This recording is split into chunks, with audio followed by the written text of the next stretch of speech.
My most common run is Vancouver to San Francisco. It's an easy trip most of the time with very little challenge involved. I tend to prefer driving into the night because there's less traffic. Of course, driving around in the middle of nowhere during witching hour means I've seen my share of things. UFOs, Bigfoot, the works, man. But none of that stuff has ever scared me nearly as bad as the people you see walking along the shoulder of the road far from civilization. I noticed my first one on my junior run down south on the number 5. It was a lady in a blue summer dress, just strolling down the side of the highway underneath the full moon. Not a care in the world. Now we were on a stretch that was miles and miles away from anything in either direction, and I was the first vehicle on the road that she'd likely seen since dusk. She didn't even look up to acknowledge me though. Instead, she just kept on walking with a sort of vacant smile. I chalked it up to some hippie from the Oregon Trail, hopped up on something from a nearby campsite, and kept driving. But she was only the first. It's not every trip you spot them, but sometimes you see a few on a single go.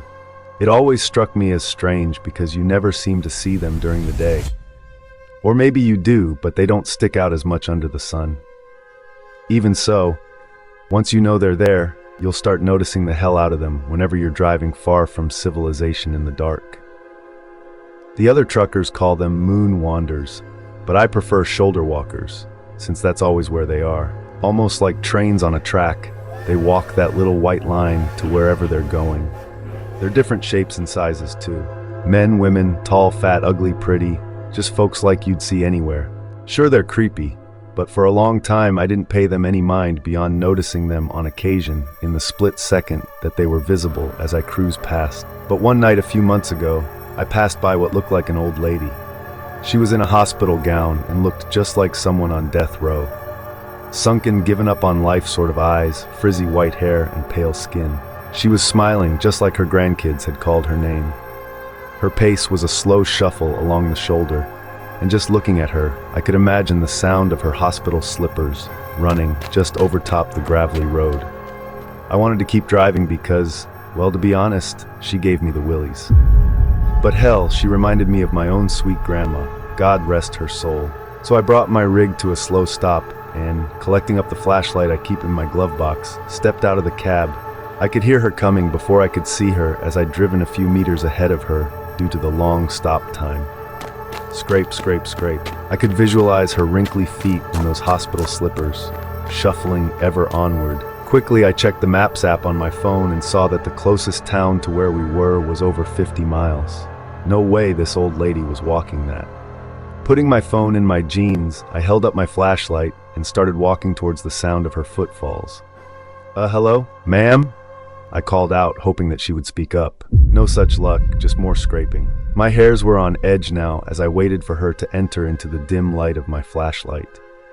I nearly cried out as the ghostly appearance came into view. Not because anything was different from before, just because she looked so much more sickly up close. Ma'am, are you okay? You're in the middle of nowhere. You know, she didn't say nothing, just kept smiling and moving steadily forward. Now my heart was beating hard. She's just senile, and she needs my help, I thought out loud. But my feet were frozen in place. They were going back to the truck, or they weren't moving at all. She was getting closer though, and as she reached within 10 feet or so, her wrinkled hands began to reach slowly up. Her fingers wiggled in my direction, like a grandma reaching for her grandchild's face. She opened her mouth but didn't say anything, just grinned at me with pale gums. My legs gave out, and as I fell onto my side, she reached down for me with surprising speed and dexterity. Before I knew what was going on, she had her bony fingers around my ankles, and I was getting dragged down the road. Desperately, I pulled back, but her grip was superhuman, and the addition of my weight didn't seem to slow her walk in the least. She stared down at me with those beady, sunken eyes, mouth agape in a smile. I kicked at her with all the fight I had in me, and luckily connected with her jaw. To my horror, it was like kicking solid concrete. But luckily she let go despite having no visible injury. I crawled backwards towards the middle of the road, and she kept walking down the shoulder. Her hands fell back down to her side, and her mouth closed into a tight-lipped smile. But her gaze stayed locked on mine as she slowly shuffled out of my flashlight's beam. I waited as the scraping bit by bit faded from my ears, and after what ended up being a half hour of stunned silence, I worked up the nerve to get up and go back to my rig. No sign of the lady, but when I climbed into my cab and sped down the highway, it didn't take long to catch up with her. Her eyes were still stuck on me. They probably had been the whole time as she walked away. The last I saw of her as I gunned it away was her thin, chapped, smirking lips. According to some other guys I know, I'm the first to try and interact with a shoulder walker, and if God is good, I'll be the last. Since then, I've seen plenty more, strolling down the highway in the pitch dark. I even saw a kid once, but there ain't no way I'm ever stopping again for them. And if you're smart, you won't neither. Since that night, the shoulder walkers are always looking right at me when I drive past, which they never used to do. Almost like since that old lady saw me, they all did. I'd hate to think what would have happened if I'd not managed to get free. But I can rest easy, knowing I've put my warning out there in public.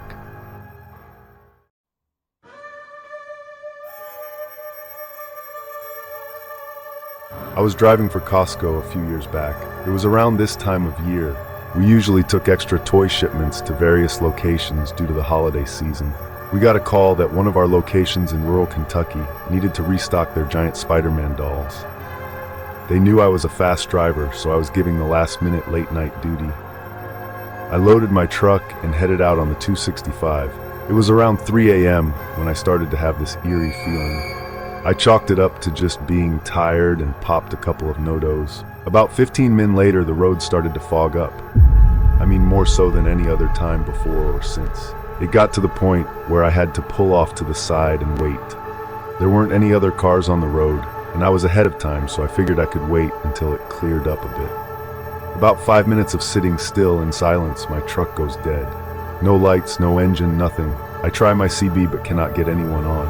I check my cell phone, and there is no signal. As I'm sitting there contemplating my next move, I hear what sounds like a child crying. It slowly morphed into a woman crying, or at least that's what it sounded like to me. Now, I'm a big man, 6'3", 250 pounds, but I refused to exit my cab. I did roll down my window and asked if anybody needed help. At that point, the crying stopped. Then I heard what sounded like a sinister laugh.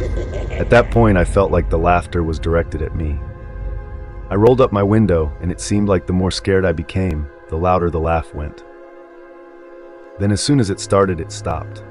And just like that, my truck started back up and the fog dissipated. I drove out of there like a bat out of hell. I get to the next truck stop and pull in. I run to the bathroom and pour water on my face and ask myself, did that really just happen?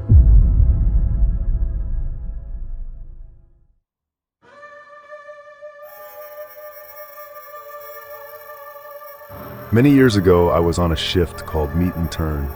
This is where the truck driver that is domiciled out of the city will drive a load halfway to its destination, while the other driver that meets him halfway and brings the load where it needs to be delivered. I had been doing runs like these for several months, and I found out that I had to meet on point an hour before the other driver arrived.